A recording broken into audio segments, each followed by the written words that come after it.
आपको एक चिट्ठी पढ़कर सुनाती हूं। ये चिट्ठी जो इस वक्त मेरे हाथ में है, इस चिट्ठी में क्या लिखा है वो सुनिएगा। अहमद, तुम बताओ, तुम कैसे हो? हम सब दोस्तों को तुम्हारी याद आती है। आशा है छुट्टियों में तुम अगरतला आओगे। सभी बड़ों को प्रणाम, तुम्हारी रीना। अहमद को यह चिट्ठी लिखी गई है रीना की तरफ से। एक बार फिर से पढ़ देती हूं। अहमद, तुम बताओ, तुम कैसे हो? हम सब दोस्तों को तुम्हारी याद आती है। आशा है छुट्टियों में तुम अगरतला आओगे। सभी बड़ों को प्रणाम, तुम्हारी रीना। ये जिस एड्रेस पर लिखा गया है वो एड्रेस है नई दिल्ली का, नई दिल्ली के मालवीय नगर का। मकान नंबर कुछ 15 है, एक ब्लॉक सी इसमें लिखा हुआ है, और नाम जिसको रेफर किया गया है अहमद अली, जो कि इस चिट्ठी के पहले वाक्य में है। अहमद, तुम बताओ, तुम कैसे हो, यानी कि अहमद अली को लिखी गई ये चिट्ठी है। अब चिट्ठी मैंने पढ़ दी। अब आप जरा ये सोचिए कि ये चिट्ठी हकीकत में किसी ने किसी को लिखी नहीं है, बल्कि एनसीईआरटी में 3rd क्लास की एक किताब में एक चैप्टर के अंदर यह लिखा हुआ है। यहां पर रीना नाम की एक बच्ची एक खत लिखती है। हेडिंग क्या है? चिट्ठी आई है, जैसे कि इसमें लिखा हुआ है। हेडिंग लिखी है इसमें, चिट्ठी आई है। और इसमें रीना नाम की लड़की अपने दोस्त अहमद को छुट्टियों में अगरतला आने का निमंत्रण देती है। इसको लेकर वो अपने दोस्त को एक लेटर लिखती है और लेटर के आखिर में लिखती है, तुम्हारी रीना।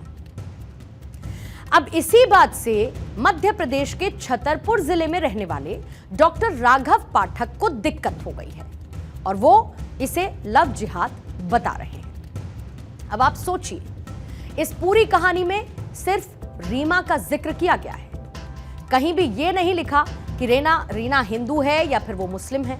और रीना नाम का इस्तेमाल हिंदुओं में भी किया जाता है, ये वही रीना नाम का इस्तेमाल मुसलमानों में भी किया जाता है। तो सिर्फ एक चिट्ठी में लिखे हुए नाम के आधार पर इसे लव जिहाद बता देना, इसके पीछे कोई तर्क समझ में आता नहीं है।